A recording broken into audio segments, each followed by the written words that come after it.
You're listening to the Bearded Theologians podcast, hosted by Zach Bechtold and Matt Franks. If you'd like to learn more about the Bearded Theologians, you can go online at beardedtheologians.com, where we have past podcasts, blogs, and a couple items for sale.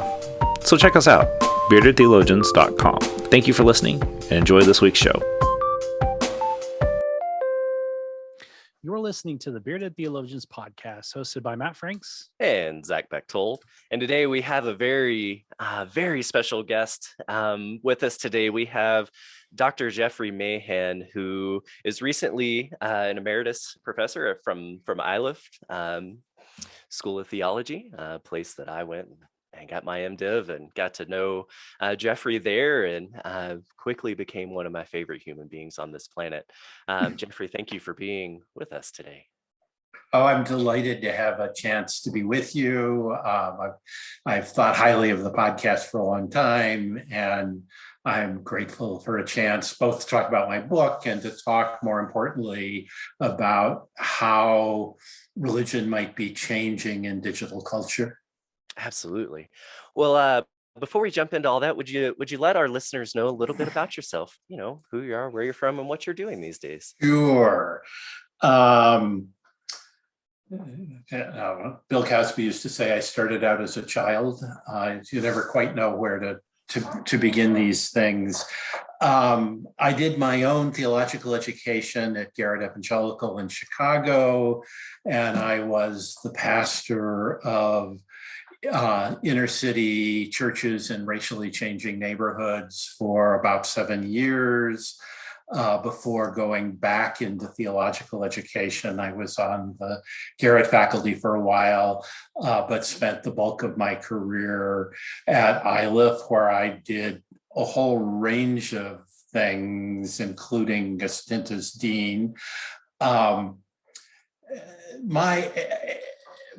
In my time there, my work on religion and media shifted. Certainly when I was a graduate student and earlier in my career, I was really a film and television and literature guy. So I was interested in thinking about how religion and Christianity, more specifically, shaped popular culture and was reflected in popular culture.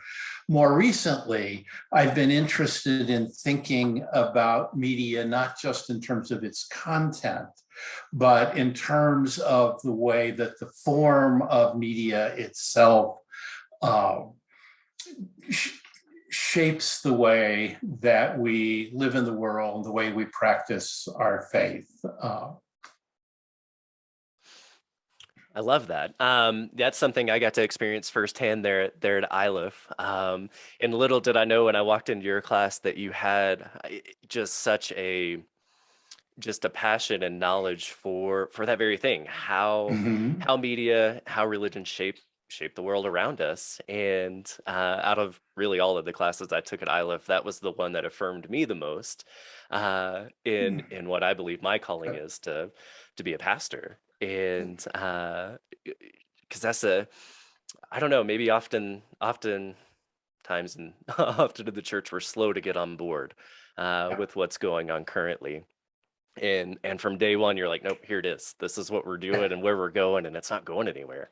And I think at that point in time, we've been doing the podcast a couple of years. I was like, man, this guy gets it. I'm gonna soak up everything he's got. Great. Yeah, I do think I appreciate your voice in that. Yeah, I think part of my work has just been permission giving. Yeah. I do know some things and have some things to share, but I really think that a significant piece of what I have done is just to say to matter. There really is a shift going on, and it's important that you lean into it, that we get past the point where we're just resisting it. Yeah, and I think that's something that the last 2 years or so have really thrust us into. I've had the opportunity to do so much in the digital world as far as church is concerned. But until COVID hit, it was all just kind of theory and I hope this is what it's going to be or what it may be. And we went into praxis really quickly with all of this. Yeah, there was a steep learning curve for a lot of people because before COVID, I think a lot of people thought of this as a kind of luxury. It was something that hip young pastors did, and a few other people tried to figure out, but it was sort of one of a range of ways that you could focus. And COVID said, nope, this is the world we live in, at least in the moment. And I think it's now clear we're never entirely going back to some pre-COVID reality. So we live in a digital world. And for me, one of the really important things to recognize about that is that it's not just a matter of technology, of acquiring a set of tools in order to continue to present the same old message about the same old church. The digital world invites us to think about our identity, the way we relate to each other, what religious authority looks like in really new ways.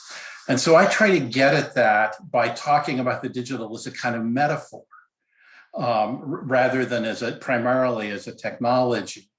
And so it's worth sort of stopping and saying, so what do we mean by digital? And all we really mean is that in the digital world, all information can be broken down into tiny little pieces, which the technocrats call bits and bytes. And those bits are infinitely shuffleable. So nothing's ever finished. Everything's always in a constant re-editing, renegotiation. So you see this in your work when you do something in a sermon and you pluck a piece out of it to rework for a newsletter article or to use on the podcast. And my argument is that people come then to think not only about information in this way, but about their own lives and their relationships, that they are constantly under renegotiation, reconstruction, that they're constantly fluid and in motion in a way that old models of print culture taught us to think that you got to a finished product. Everything's now done. That's a lot. Let me stop there and see what you might want. I've been thinking about this a lot lately, not just only in the fact of a lot of places where we are with Omicron are having to shift back into fully virtual spaces again because of just numbers and safety procedures. And it got me thinking about, I wonder what this looked like at the time of the Reformation when the printing press came out. I kind of feel like it's kind of in that era. Now, granted, it's different because the media is different, but yet in some ways it kind of feels the same with that transition of accessibility, who has access to it and who doesn't, and that struggle that we face in the church today of who has, in the area that I'm in Eastern Oklahoma. Internet accessibility is a thing. Like, that's very difficult to come by. Sure. And then you even start talking about bandwidth and all that other stuff. And yes. And so we have to, as we are crafting our digital ministry models, we're having to be sensitive to that. And how can we do a good quality ministry, but very limited space? And, and just thinking about how, that was definitely not something I was trained in seminary for. And what kind of pivots are you seeing in theological education to help people that may be going into the ministry field be able to make those a little bit easier than someone like me? Yeah. So there are a couple of things there I want to pick up on. The question of accessibility, of who has access and how much access do they have, is real and vital. And we have to think carefully about what is possible for the communities that we work for. At the same time, I think we have to resist what you hear people say sometimes, which is something like this: well, my congregation's a bunch of old people and they don't have very good internet access and they're not really interested in these things, so we can just ignore it. And I think the reality is all of us live in a world that is shaped by this new digital reality. And even if our reaction to it is resistance, it doesn't stop the world changing around us. In the same way that the fact that not everybody could read didn't mean after after Gutenberg that the world was shaped in a fundamental way by the emergence of printing.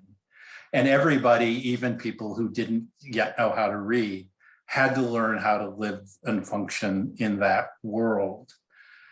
The other thing I really want to pick up on, and I think that the Reformation example is a really helpful one then, is to say that religion's always being worked out in particular media contexts. There's no, and I think people are resistant to hearing that. We have this kind of naive sense that there was some pure, unmediated religious era. And the more people talk about it, the further back they push it. But it's part of that. Well, if we could get back to the early church model before they screwed Christianity up, then somehow that would be perfect.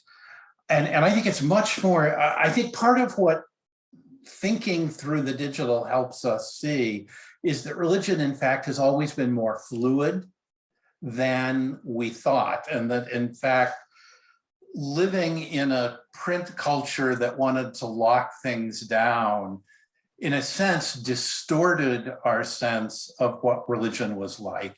And it tended to reduce Christianity then to the sense that there were sort of agreed on norms and that they were really unchanging. And the digital lets us see, well, it's not true in our era. And it becomes a lens to look back at past eras and say, well, it really wasn't true in their eras. So this idealized early church where everybody agreed and had a kind of shared experience of the faith. Well, if we just read the scriptures, we know that's not true. That's what, I mean, this is why there are multiple gospels. This is why when we read the Pauline and pseudo-Pauline letters, we see that the communities they're addressed to have very different practices of faith and different understandings of God and their relationship to Jesus and the structure of the community, including things like gender hierarchy. They don't agree. And the creeds that now, looking back from our perspective, look like, oh, they're just, this is what everybody agreed to. These were the momentary negotiations of a fluid community trying to figure out how do we stay in conversation with each other. I think the challenge for us today, let me say it's not the challenge, the gift of some of that for us today is to see that our moment is not as strange and alien as it can seem to us, and that we can in that kind of take permission to find new ways to be in conversation about the structures of our religious identity, about what our religious communities are going to look like, and what religious authority is going to look like. So what you guys do is an example of that. This is not an old model of religious authority in which the experts simply put information out there. It's a deliberately flattened conversational style. So your goal is not just to sort of have your say and everybody should get in line. Your goal is to launch a conversation. So if people don't respond to the Beardcast, you really failed. in a different way than the old style church newsletter that just went out and the pastor said, here's what we're going to do, and here's what the big ideas are, and I'm going to preach and I'm going to tell you.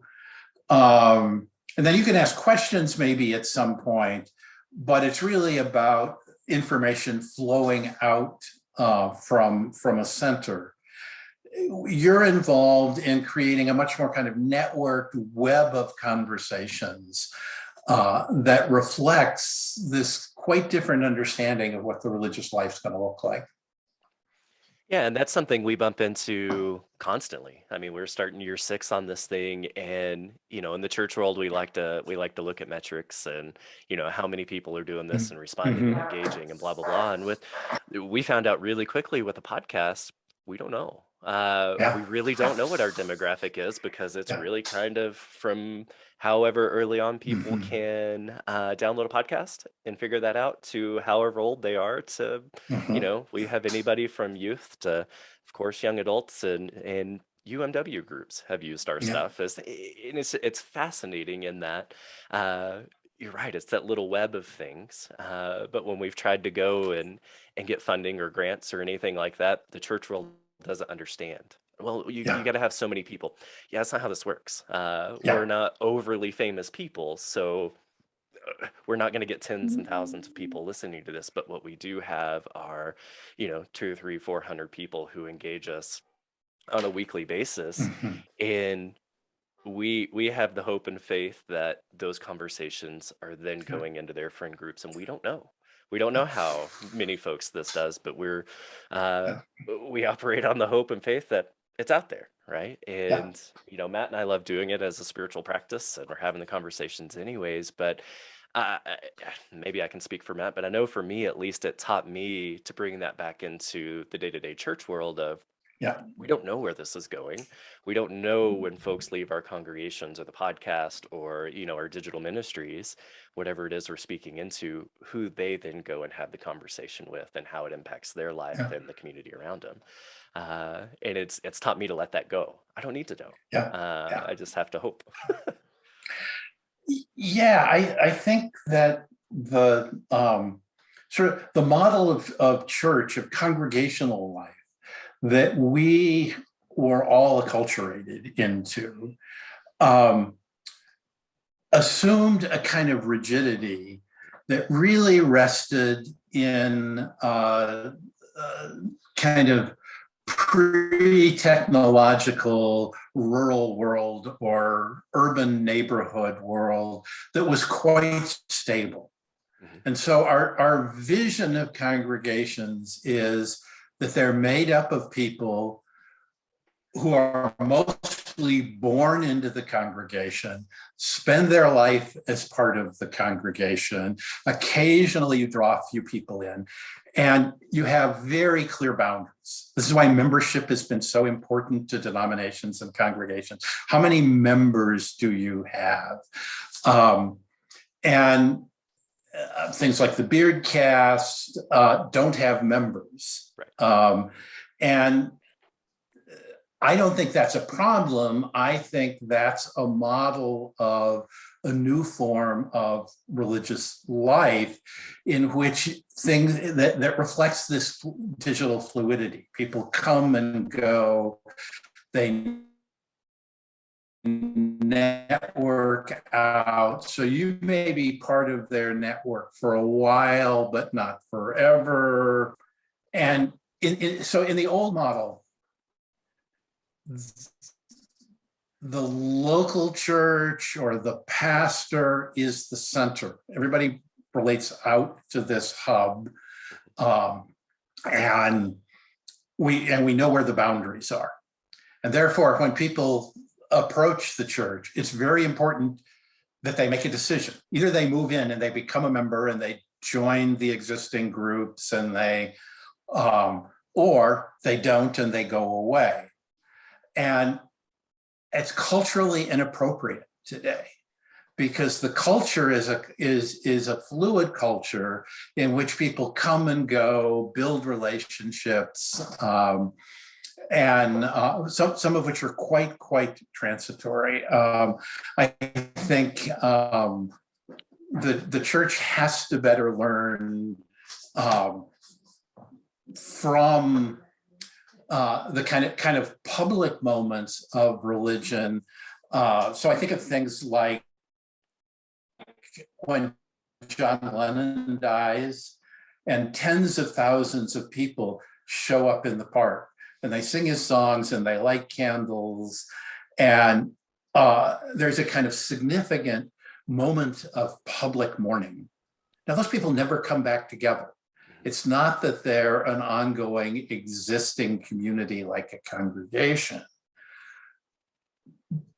but something spiritual is really happening there. And as people are less involved in local churches, we see that acted out. So in my community a few weeks ago, a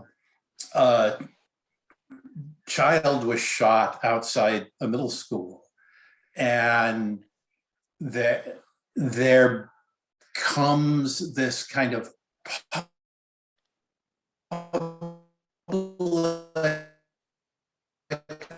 ongoing reckoning with that of the shooting.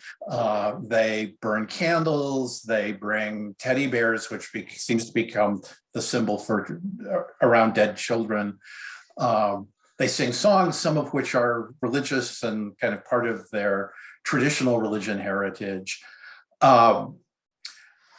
And so if you think of these as the sort of ends of a spectrum, way over here, there are fixed congregations made up of people who've lived together for generations and are highly committed. They share a set of values and norms and habits. And at the other end are these momentary drum circles and acts of mourning and celebrations of the solstice. And then there's a spectrum in between. And congregations have to figure out how to move in the direction of the center of that spectrum, it seems to me. And so they have to be more welcoming of people who drift through. And that's a hard skill to live. Just walked through the room a minute ago. Louisa and I visited a congregation when we had first moved to Denver. And we come in and we know how to do this. We found a pew, we sit down, we're looking at the bulletin. A woman walks up to us. Now there are maybe 10% of the church is full. She walks up to us, she says, "You're in my seat." What she signals is, this is my congregation, it's set, nothing's supposed to change. You're welcome as long as you find your place around us. We got to let that go.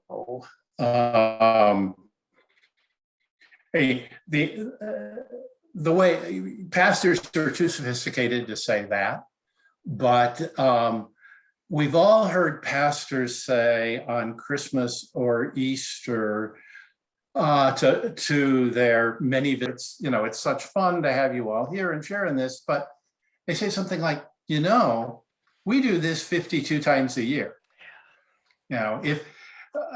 So we say to them, if you're not interested in that, if you're not committed to being a regular attender, there's really something wrong with you being here. There's something wrong with the depth and spiritual commitments you have.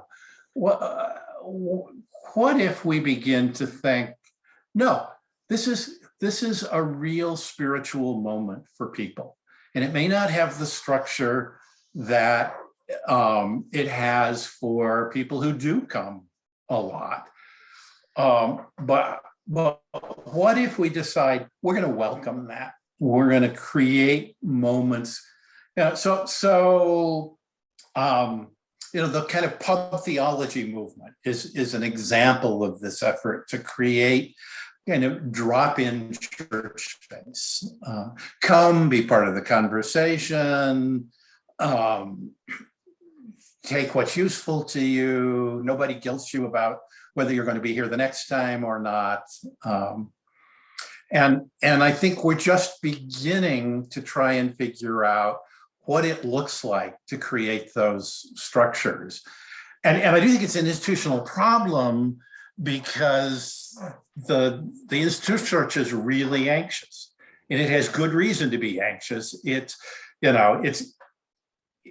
at least a 50-year slide in which every 5 to 10 years, denominations say, we have a new plan to reverse our membership decline. And if you just do these things, it will go back to post-World War II suburban America, where everybody is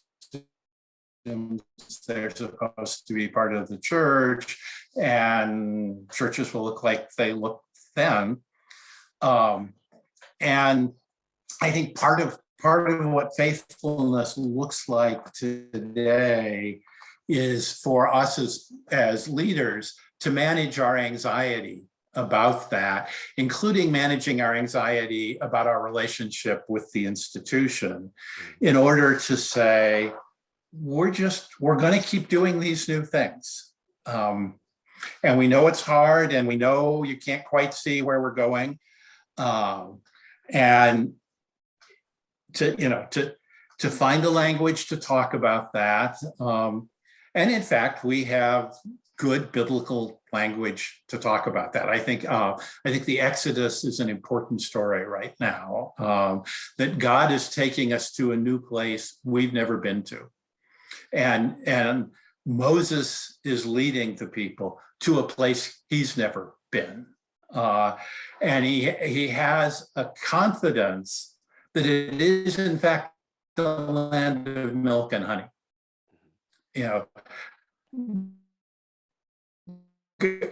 There is a good place for us in this new world, but we know with the journey. And Exodus takes a long time. I can't remember the source of this, but somebody once said, the reason that Exodus takes as long as it takes is a generation has to die off before they can get to the land of milk and honey. But you have to kill the old story enough to make room for a new way of relating. That's maybe a little harsh, but yeah. Gosh, there's so much there. I think the big work that I've been doing this year, so much of our institution says, you have a rural family church or a small family church, and then you take this big jump into a programmatic church. And I think there's something in between, that's a stepping stone or a bridge in between those two, but lives on its own. And I would consider it a community church, right? Where it's exactly what you're talking about. We have this ebb and flow of people coming and going. They don't have to marry into the church to be part of the family. They have their community here, whether that's, something like a pub theology or a wilderness church or, a funeral, right? And you just happen to preside over that funeral, and that's their moment for a community within your church. And none of those spaces, none of those community areas point back to putting somebody's butt in a pew in the church. That they found their church, they found their community where they needed to, and it doesn't revolve or hinge on whether they show up on Sunday morning. They showed up over here, and let us be happy with that. Let us celebrate that. And that's a hard transition, because just so many of our folks, regardless of size of church, we love our family, right? And so much of our church buildings and space and the way that we do worship says we're a family here, just like what you said. You're in my pew. Oh, there's 13 empty pews that surround us. Why can't you just sit behind me or in front of me? And so much of what our language says to visitors and people that surround us are, you're in my pew. We're glad that you're here, but you're in my pew. And we want you to come sit in a pew, just not mine. And I think that's something that the digital world has been significant in building that community of, well, here's my community and here's where I'm finding it. Let's celebrate that. And how can we bring that back into the physical that doesn't say show up on Sunday, but says show up at the brewery and let's have a beer, or at the coffee shop, or if you just live inside my computer and you're the community there, Yeah. great. We celebrate Yeah. that. Well, and Yeah, I think that's right.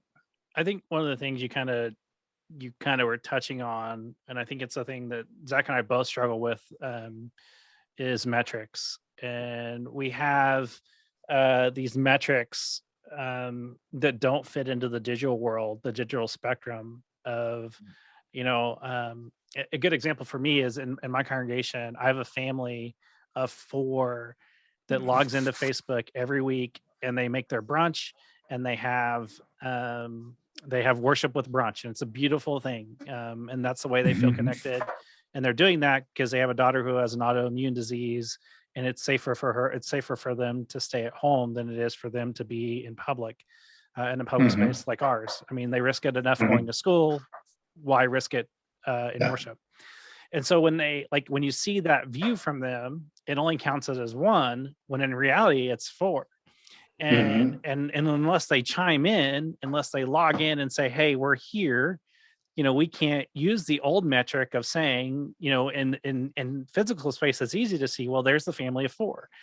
In the digital world, it's hard to know who may be listening and how they may be viewing, how they may be taking it in. And the struggle that we have is our metrics are designed for such a physical space that it's hard for us, and we've already kind of touched this a little bit, it's hard for us to really fit the old metric into the new world, but yet we're doing it anyway. How can we change that narrative and make it more of a narrative to know that and this is the thing I've been trying to do, is to be more narrative focused, of saying, hey, this family here, this is why they're not physically here, but they're digitally here. Or, we have 3 or 4 families that attend digitally, but have only stepped foot in our space twice in the last 3 years because, and so, kind of what are your thoughts on this, we're going to have to change the metric, obviously, what are some thoughts on that you kind of stirring up within you? So you want the good news or the bad news first? Hey, I at this point, it's all news. So, so I think the bad news is the institutional church, our denominations are going to continue to be anxious about this in ways that are unhelpful. And so they're going to continue to, and one of the things that flows out of that is this divide between sort of denominational Christianity and these emerging projects, many of which say denominations just aren't worth the effort anymore. It's not worth what we get from them to put up with their anxiety and their lack of vision. Now, as people ordained into a tradition and appointed by a bishop, it's hard for you all to sort of say that, and I'm not even arguing that you should. I do think those of us who continue to make some kind of investment in the life of denominations have to have conversation a couple of directions. And so we have to keep talking to our denominations and interpreting to them what we're doing. And I think you're right. It is a narrative interpretation. It's not just a matter of saying, how many clicks did we get? But of trying to help them see what the clicks mean, of seeing why and how these different models are in fact making a difference. And that ought to shape the way you write your pastor's report for your district superintendent at the end of the year, and things like that. You also have to think about how you stay in conversation with other innovators. some of whom are outside the denomination. And these are in some ways the hardest conversations to have, because everybody is struggling for somebody who has figured this out and will tell us what to do. It's connected to, so when I go and talk to congregations about this, inevitably somebody's going to say, yeah, okay, but how do we pay for this? If people don't join the church and make a pledge, how do we pay for this? And I wish there were a good, easy answer. Part of the bad news is a number of congregations aren't going to make it. The 50-year slide, or maybe it's a 70-year slide now that we've been talking about, is going to continue because we are moving into a culture in which old models of membership, not just in church, but in other kinds of institutions, don't make sense to people, even to people who want some kind of spiritual life. So, how do we move in their direction? How do we think about what it means to be faithful in the midst of that kind of transition? And now this is easier for me, I grant you. I'm now retired. There's money in my pension account, and so I'm always cautious about how I talk about this to people who are 20 and 30 years behind me, trying to figure out what ministry is going to look like. But the church doesn't exist for you and I to have careers. The church exists in order that there be ministry in the world, that good news gets spoken. And so one of the things that's happening is, on the one hand, to kind of struggle over how many people religion can really support, and people creatively trying to figure out, how do I make a living and that's going to let me send my kids to college and let me retire someday, when the denomination's less and less able to guarantee that it's going to be able to give that to me. And so people are entrepreneurial. I can get on your website and buy a Beardcast mug or a cap or something. It's probably not a lot of money, but people write books, people begin to do consulting. Congregations are kind of rethinking their structure and asking, how many professionals do we need?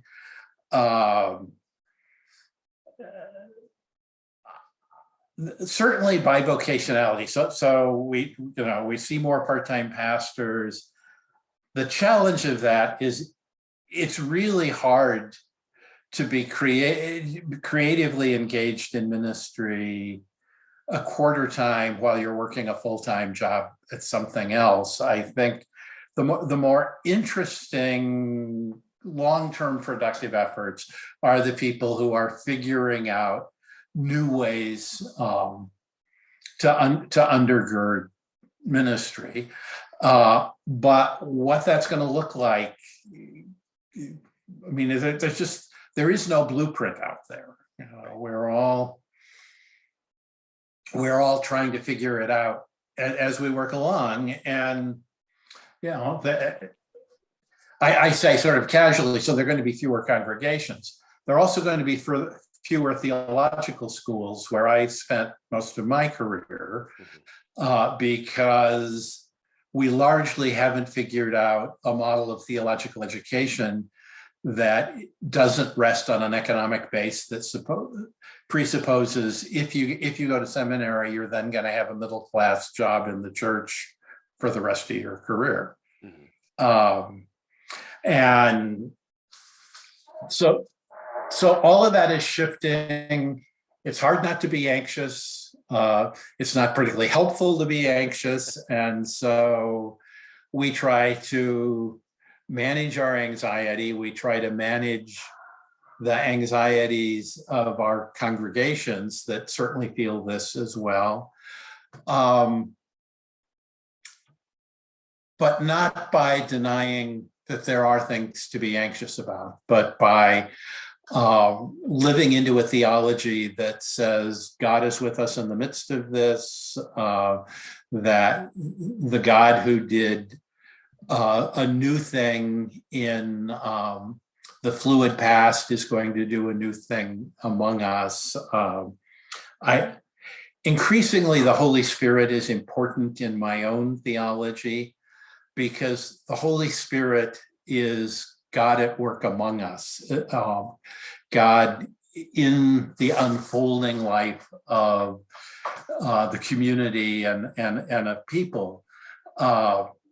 And it's the easiest way to get past our desire for established rigidities, to live into that piece of God that is clearly in all of our descriptions of the Spirit, fluid and moving and taking us a place we didn't know we were going to go.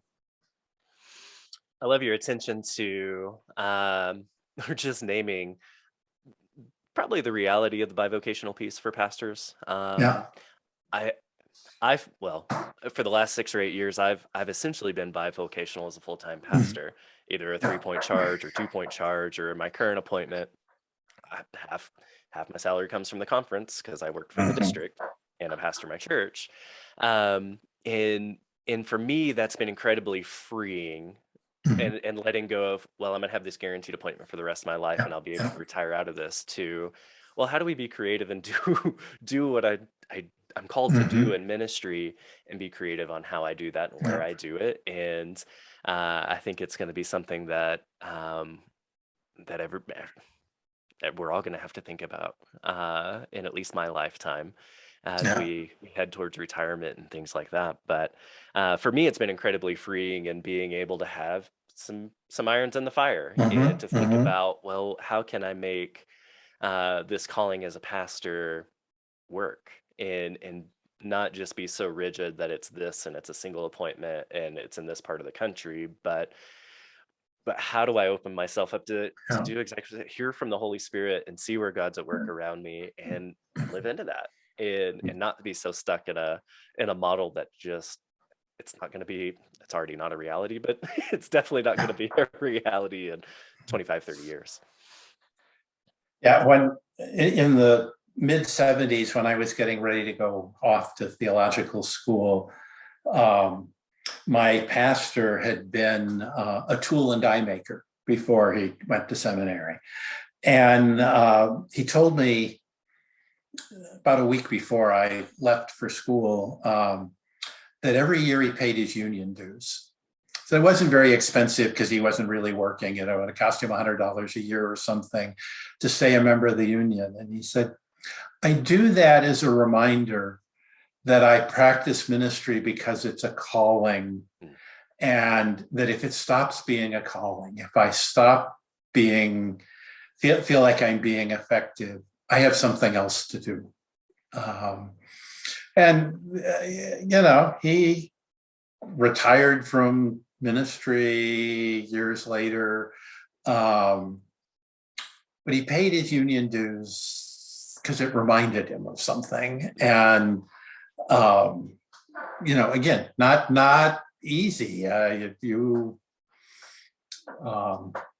You have obligations in your lives, and it's not that we can somehow naively not think about those things, or at least I'm not very good about considering the lilies of the field. But I think the more we can live in trust, the more we can free creative space to try new things. And I think part of what digital culture teaches us because of this fluidity is you ought to expect you're going to try a bunch of things. Yeah. And they're not all going to work out. And that's really okay. Because everything, remember, is this digital process of editing and re-editing. So I have to get the commercial in. So in the book, in Church's Network, one of the examples I use to sort of describe this world is Wikipedia, because I think a wiki is never done. Every reader is a potential editor. You get into Wikipedia, you just click on the edit button and change anything you read.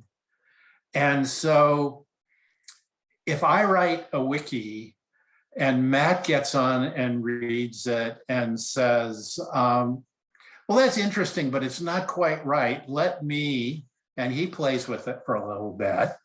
And then somebody else who I don't know at all gets on and plays with it some more.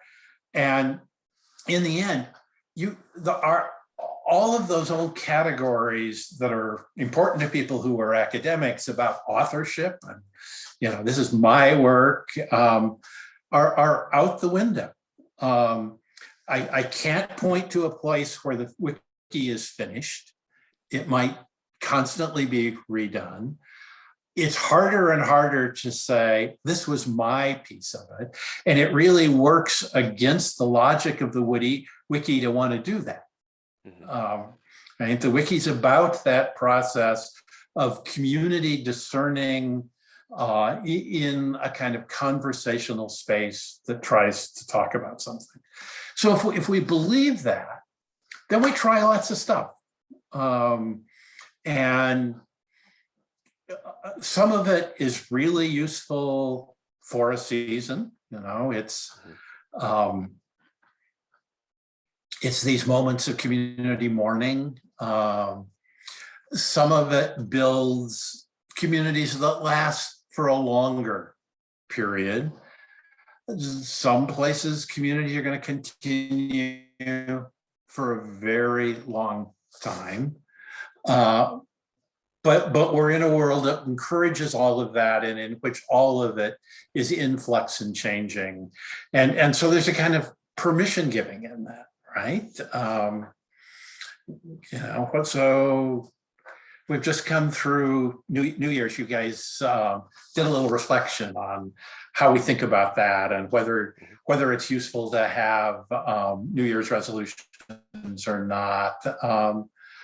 But whatever the markers are, it's nice to say, okay, so what did we do and what worked and what do we want to do next? And to try and get free of saying, well, we have to do it this way because we've always done it this way.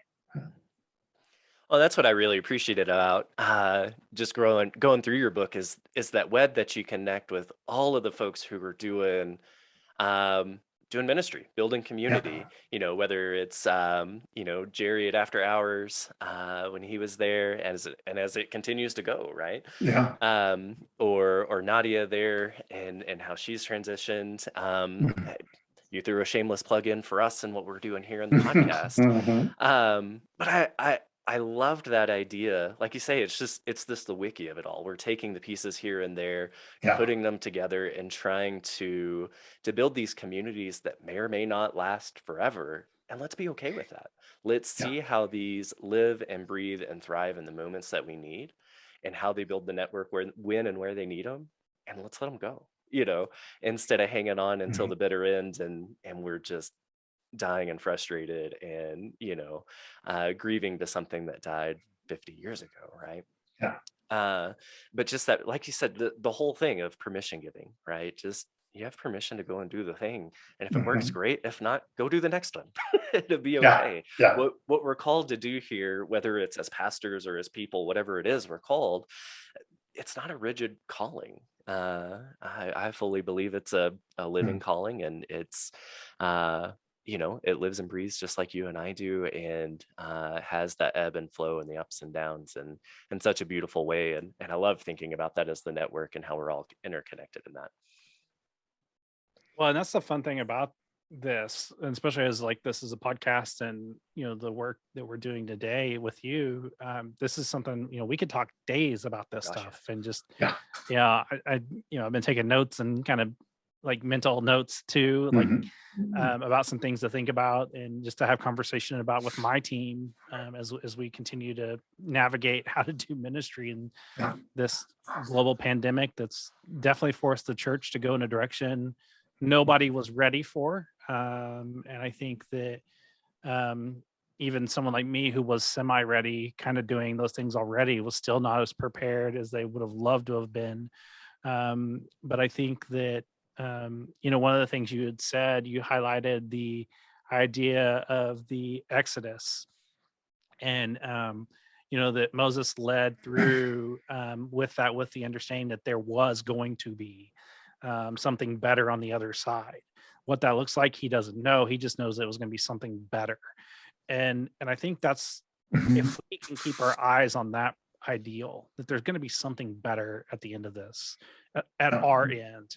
And if we can always, my mantra and the ministry that I'm in, being a clergy person in the United Methodist Church, means that I'm never somewhere for a very long extended time, means that my job should be to leave that place in a better position than when it was when I got there, moving it forward, continuing on the narrative that they've had over the years. Because obviously at some point there was something good there, and there's still, in a lot of places, there still is good going on.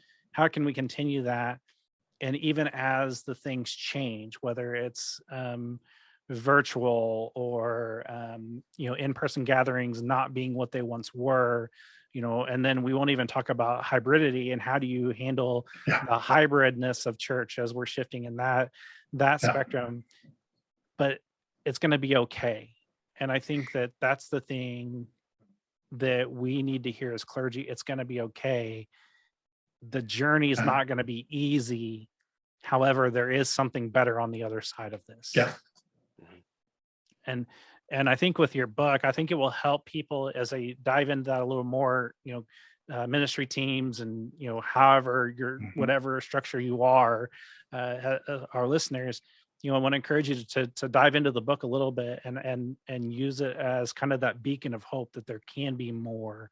And here are some people doing some different things, utilizing some ideas to help you maybe look outside of your box and grow in your ministry field, because the ministry field's a lot bigger than what it was 3 years ago. I mean, and that's the reality we live into.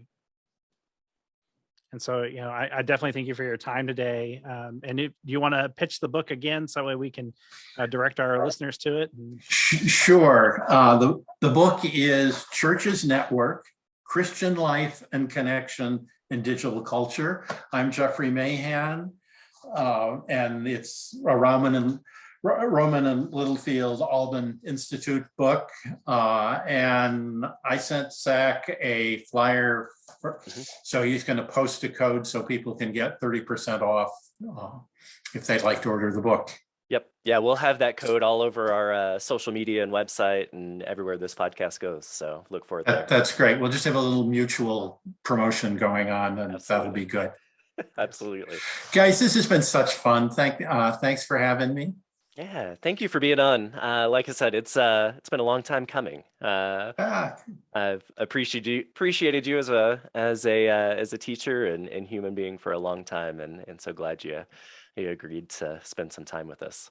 Good. Well, I hope there'll be more occasions for us to do this. Definitely Absolutely. Would love to have you. Yes. Great. Yeah, you have an open invitation. Anytime you want to come on and disrupt the world with us, you're more than welcome. Great. We definitely thank you for your time, and want to encourage our listeners to go on our website at beardedtheologians.com. There you'll find the coupon code to buy the book at a reduced rate. And that'd be great. Like I said, I definitely recommend it for you if you're a ministry leader. I definitely recommend it for you and your team, and have healthy conversation. And you can find that at our website at beardedtheologians.com. And so for the Bearded Theologians, I'm Matt Franks. I'm Zach Bechtold. Thanks for checking us out. So as we ended the podcast with Jeffrey, Matt and I started just chatting, just about our thoughts and our opinions and things that we wanted to, when you have a good conversation and you go home and you're taking a shower and you're like, oh man, that's what I got from it, right? We want to kind of start doing that after interviews and just share with you all that. And some of my general reflections, we were talking, we've been doing this for 6 years now, and just reflecting on the conversations we've had and what we're doing, and that 6 years ago podcasts were kind of a thing, but in the church world it was sermons. They weren't conversations and things and interviews and things, as a whole. And just appreciating what we're doing, just for ourselves, right? Just a little pat on the back and encouragement for ourselves. But what our conversation with Jeffrey really touched on was, often Matt and I get asked, how do you start a podcast? What do you do? How do you do digital church? Whatever the medium is, right? We get a lot of questions on how do you do that? Where do you start? And for me, my response is always just do anything, right? Your concept doesn't have to be perfect. The podcast doesn't have to be perfect. If you wait to get everything perfect and exactly the way you want it, you're never going to put anything out. And I think Jeffrey touched on that quite a bit, and the rigidity of the denominations or structures and things like that keep us, as pastors and as church people, kind of in a box. We get this thinking of, we have to do it the certain way, and if it's not perfect, we can't put it out. And what we've done with the podcast, we've had some consistency, but it seems to ebb and flow and change and grow. And if we had to have a perfect product every time, I don't know that we would have had the room for that. And to talk to some of the people we've talked to and had the conversations, and I wanted to bring that up during our conversation with Jeffrey and talking about rigidity and structure and things like that. But there wasn't quite a chance. But that's what kept floating around in my head, is just that reminder his reminder and permission to be fluid in what we're doing. Well, and I think that, as I was listening to him the entire time, like his use of the idea of the wiki was really great. That it's a continual process of editing and fact checking and making sure, Bob Saget died earlier this week, and instantly I went to his wiki page. I always do that when someone dies and they're famous. I want to kind of read their wiki, because that's a great kind of a starting point. Not necessarily it's the end all be all. And as someone who, was a professor, definitely not the end all be all of information, but it's a great start, because you can always find resources and things. But, within a minute, that page had already been edited. And I think the thing within the church too, is that we forgot that that's what the church was really about. We were a continuous narrative of the story of how God works in the world. And we have, in my mind, I feel like we've forgotten that. But I feel like we can recapture that by focusing more on the narrative than less on the getting there part. And the anxiety that comes with getting there part is far higher than the anxiety of just being present and being aware of the narrative and being aware where God's at work and on you and through you. And I think we've lost that in the way of, we want the finished HTML5 page, right? Not the wiki page that can be changed as needed.